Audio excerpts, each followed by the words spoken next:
আসসালামু আলাইকুম। সংবাদে আপনাদের সবাইকে স্বাগত জানাচ্ছি। আমি ফিরোজ তোহা। শুরুতেই সংবাদ শিরোনাম। বাংলাদেশের সর্বশেষ গুরুত্বপূর্ণ আপডেট সংবাদে আপনাকে স্বাগত। শুরুতেই সংবাদ শিরোনাম, পরে বিস্তারিত। প্রথমেই জানাবো, গাড়ি থেকে নামিয়ে ঘুষের অভিযোগ, ওসিসহ ৬ পুলিশ সদস্য প্রত্যাহার। ব্রাহ্মণবাড়িয়ায় গাড়ি থেকে নামিয়ে ঘুষ গ্রহণের অভিযোগে খাটিহাতা হাইওয়ে থানা ওসিসহ ৬ পুলিশ সদস্যকে প্রত্যাহার করেছে।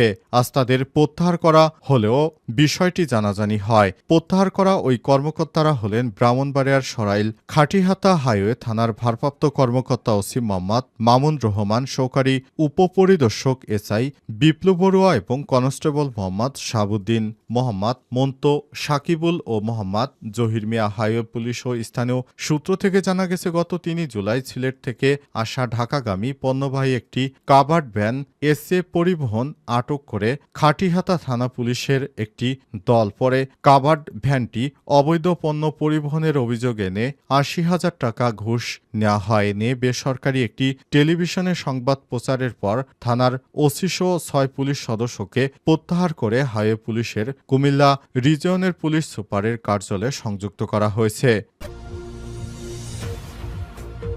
গাজায় ইসরায়েলি বোমাবর্ষণে আরও ৭৮ জন নিরীহ ফিলিস্তিনি নিহত। গাজায় সরকারি খাদ্য সহায়তা কেন্দ্র সহ বিভিন্ন স্থানে ইসরায়েলি আগ্রাসনে একদিনে আরও নতুন করে ৭৮ জন নিরীহ ফিলিস্তিনি নিহত হয়েছে। এরই মধ্যে যুদ্ধবিরতির আলোচনায় নতুন গতি আসবে বলে আশাবাদী মার্কিন প্রেসিডেন্ট ডোনাল্ড ট্রাম্প। এরপর জানাবো, ইসরায়েলের বিরুদ্ধে মুসলিম দেশগুলোকে ঐক্যবদ্ধ হওয়ার আহ্বান ইরানের। ইহুদিবাদী ইসরায়েলের বিরুদ্ধে মুসলিম দেশগুলোকে ঐক্যবদ্ধ হওয়ার আহ্বান জানিয়েছে ইরানের প্রেসিডেন্ট মাসুদ পেজেশকিয়ান। আজ তেহরানে সফররত পাকিস্তানের স্বরাষ্ট্রমন্ত্রী মোহসিন নাকভির সঙ্গে বৈঠকে পেজেশকিয়ান এই আহ্বান জানান। আজ প্রেস টিভির এক প্রতিবেদনে বিষয়টি নিশ্চিত করা হয়েছে।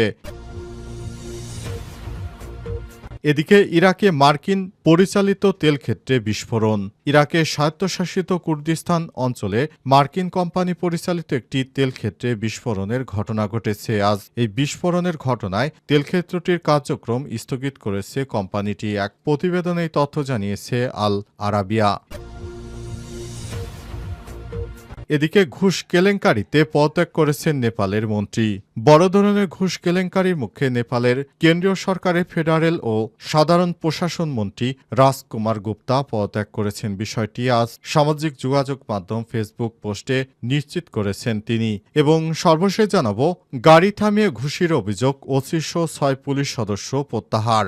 ব্রাহ্মণবাড়িয়ায় গাড়ি থামিয়ে ঘুষ গ্রহণের অভিযোগে খাটিহাতা হাইওয়ে থানার ওসিসহ ৬ পুলিশ সদস্যকে প্রত্যাহার করা হয়েছে। তাদের প্রত্যাহার করা হলেও আজ বিষয়টি জানাজানি হয়ে গেছে। প্রত্যাহার করা কর্মকর্তারা হলেন ব্রাহ্মণবাড়িয়া সরাইল খাটিহাতা হাইওয়ে থানার ভারপ্রাপ্ত কর্মকর্তা ওসি মোহাম্মদ মামুন রহমান, সহকারী উপপরিদর্শক এসআই বিপ্লব বড়ুয়া এবং কনস্টেবল মোহাম্মদ শাহাবুদ্দিন, মোহাম্মদ মন্তু, সাকিবুল ও জহির মিয়া। প্রিয় দর্শক, এতক্ষণ শুনছিলেন সংবাদ শিরোনাম, এবারে বিস্তারিত।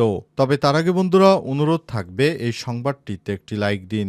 এই চ্যানেলে আপনি নতুন হয়ে থাকলে আমাদের সংবাদটি দেখতে দেখতে চ্যানেলটি সাবস্ক্রাইব করে রাখুন। কমেন্ট করে বন্ধুরা আপনার মূল্যবান মতামত জানিয়ে দিন আপনি বিশ্বের কোন দেশ থেকে বা বাংলাদেশের কোন স্থান থেকে আমাদের সংবাদটি দেখছেন এবং শুনছেন। আর বন্ধুরা, গাজা যুদ্ধে আপনি যদি নিরীহ ফিলিস্তিনিদের ভালোবেসে থাকেন, কমেন্টে ইয়েস লিখে বিশ্ববাসীকে জানিয়ে দিন। সংবাদটি আপনার সোশ্যাল মিডিয়া ফেসবুকে শেয়ার করে বন্ধুদেরও দেখার সুযোগ করে দিন। এবারে বিস্তারিত। গাড়ি থেকে নামিয়ে ঘুষের অভিযোগ, ওসিসহ ৬ পুলিশ সদস্য প্রত্যাহার। ব্রাহ্মণবাড়িয়ায় গাড়ি থেকে নামিয়ে ঘুষ গ্রহণের অভিযোগে খাটিহাতা হাইওয়ে থানা ওসিসহ ৬ পুলিশ সদস্যকে প্রত্যাহার করেছে। আজ তাদের প্রত্যাহার করা হলেও বিষয়টি জানাজানি হয়। প্রত্যাহার করা ওই কর্মকর্তারা হলেন ব্রাহ্মণবাড়িয়ার সরাইল খাটিহাতা হাইওয়ে থানার ভারপ্রাপ্ত কর্মকর্তা ওসি মোহাম্মদ মামুন রহমান, সহকারী উপপরিদর্শক এসআই বিপ্লব বড়ুয়া এবং কনস্টেবল মোহাম্মদ শাহাবুদ্দিন।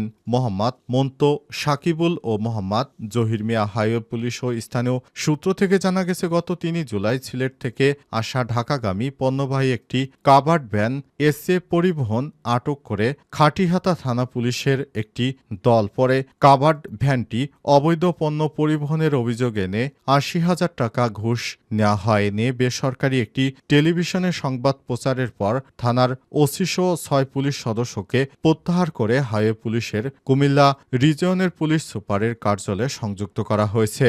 জানা গেছে, পুলিশ সদস্যরা অন্তর্বর্তীকালীন সরকারের অধীনে বর্তমানে তাদেরকে যেভাবে দায়িত্ব পালন করার কথা বলা হয়েছে, কিন্তু তারা তাদের ব্যক্তিস্বার্থ উদ্ধারে ব্যস্ত। এ কারণে পুলিশ সদস্যদের বিরুদ্ধে কঠোর হতে শুরু করেছে পুলিশের ঊর্ধ্বতন কর্মকর্তারা। তারা অনেকেই মনে করেছে যে আমরা আগের মতোই হয়তো ঘুষ ও দুর্নীতিতে যুক্ত হতে পারব, কিন্তু অন্তর্বর্তীকালীন সরকারের কঠোর নির্দেশনার কারণে তারা এখন আর আগের মতো ঘুষ কেলেঙ্কারির সঙ্গে যুক্ত হতে পারছে না। তাদেরকে অন্তর্বর্তীকালীন সরকারের পক্ষ থেকে বারবার হুঁশিয়ারি দেওয়া হচ্ছে, কেউ যদি ঘুষ ও চাঁদাবাজির সঙ্গে যুক্ত থাকে তাহলে তাদের বিরুদ্ধে ব্যবস্থা গ্রহণ করবে অন্তর্বর্তীকালীন সরকার। এ কারণে অন্তর্বর্তীকালীন সরকারের পক্ষ থেকে তাদের বিরুদ্ধে কঠোর শাস্তিমূলক ব্যবস্থা গ্রহণ করা হচ্ছে। ইসরায়েলের বিরুদ্ধে মুসলিম দেশগুলোকে ঐক্যবদ্ধ হওয়ার আহ্বান ইরানের। ইহুদিবাদী ইসরায়েল যে ধরনের আগ্রাসন শুরু করেছে, এতে করে ইহুদিবাদী ইসরায়েলরা পুরো মধ্যপ্রাচ্য জুড়ে তাদের গ্রেট ইসরায়েল তৈরি করার যে ষড়যন্ত্র নিয়ে তারা এগিয়ে যাচ্ছে, এটিকে থামাতে হলে অবশ্যই মুসলিম বিশ্বকে অবশ্যই তাদের মতো করে তাদের সবার সঙ্গে একতা আনতে হবে, যাতে করে ইহুদিবাদী ইসরায়েলের এই আগ্রাসন ঠেকানো যায়। এ কারণে ইরানের প্রেসিডেন্ট মাসুদ পেজেশকিয়ান আজ জানিয়েছেন, ইহুদিবাদী ইসরায়েলের বিরুদ্ধে পুরো মুসলিম বিশ্বকে একত্র হতে হবে, তা না হলে ইহুদিবাদীরা যে ধরনের আগ্রাসন শুরু করেছে তাদেরকে কোনোভাবেই থামানো যাবে না। তাদের ভবিষ্যৎ প্ল্যান হচ্ছে তারা পুরোপুরি মধ্যপ্রাচ্যের সৌদি আরবের বিভিন্ন অংশসহ তারা ইরান এবং এমনকি পাকিস্তানের কাছ থেকেও পারমাণবিক অস্ত্র কেড়ে নিয়ে তাদের আগ্রাসন চালাবে। তাই মুসলিম বিশ্বকে এখনই সতর্ক থাকতে হবে, যাতে করে ভবিষ্যতে ইহুদিরা এই ধরনের কোনো কার্যকলাপ না চালাতে পারে। ইহুদিবাদী ইসরায়েলকে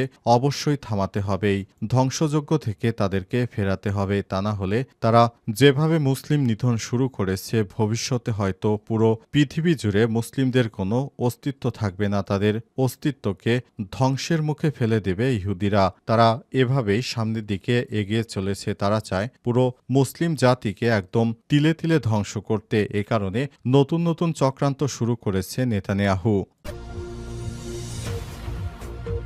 ইরাকে মার্কিন কোম্পানি পরিচালিত তেল ক্ষেত্রে বিস্ফোরণ। ইরাকের স্বায়ত্তশাসিত কুর্দিস্তান অঞ্চলে মার্কিন কোম্পানি পরিচালিত একটি তেল ক্ষেত্রে বিস্ফোরণের ঘটনা ঘটেছে। আজ এই বিস্ফোরণের ঘটনায় তেল ক্ষেত্রটির কার্যক্রম স্থগিত করেছে কোম্পানিটি। এক প্রতিবেদনে তথ্য জানিয়েছে আল জাজিরা।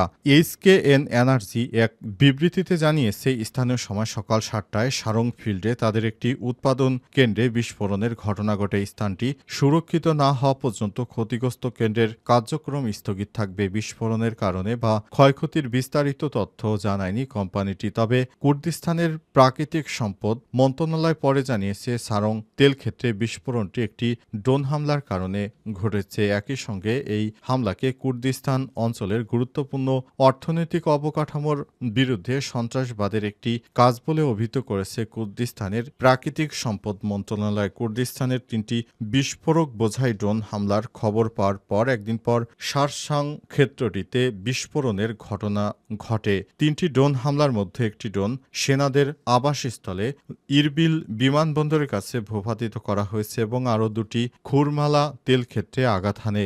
অবস্থায় সেখানে আতঙ্ক বিরাজ করছে।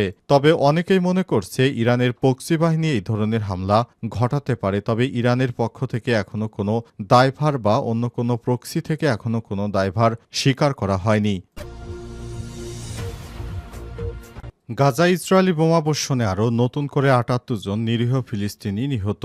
গাজায় সরকারি খাদ্য সহায়তা কেন্দ্রসহ বিভিন্ন স্থানে ইসরায়েলি আগ্রাসনে একদিনে নতুন করে ৭৮ জন ফিলিস্তিনি প্রাণ গেছে। এরই মধ্যে যুদ্ধবিরতির আলোচনায় নতুন গতি আসবে বলে আশাবাদী মার্কিন প্রেসিডেন্ট ডোনাল্ড ট্রাম্প। ফিলিস্তিনের সরকারি সংবাদ সংস্থা ওয়াফার বরাত দিয়ে আল জাজিরা জানিয়েছে, আজ দক্ষিণ গাজার রাফায় একটি ত্রাণ বিতরণ কেন্দ্রের কাছে ইসরায়েলি হামলায় ত্রাণ নিতে আসা কমপক্ষে ৫ ফিলিস্তিনি নিহত হয়েছে। ওয়াফা বলছে, গত ২ মাসে ইসরায়েল ও মার্কিন সমর্থিত বিতর্কিত গাজা হিউম্যানিটেরিয়ান ফাউন্ডেশন বা জিএইচএফ পরিচালিত ত্রাণ কেন্দ্রের কাছে ত্রাণ সহায়তা নিতে অন্তত ৮৩৮ জন ফিলিস্তিনি নিহত হয়েছে অবস্থায় ইহুদিবাদী ইসরায়েলিরা এখনও গাজায় ব্যাপক হারে হামলা চালিয়ে যাচ্ছে। তাদের হামলায় এই নিরীহ ফিলিস্তিনিরা মারা যাচ্ছে।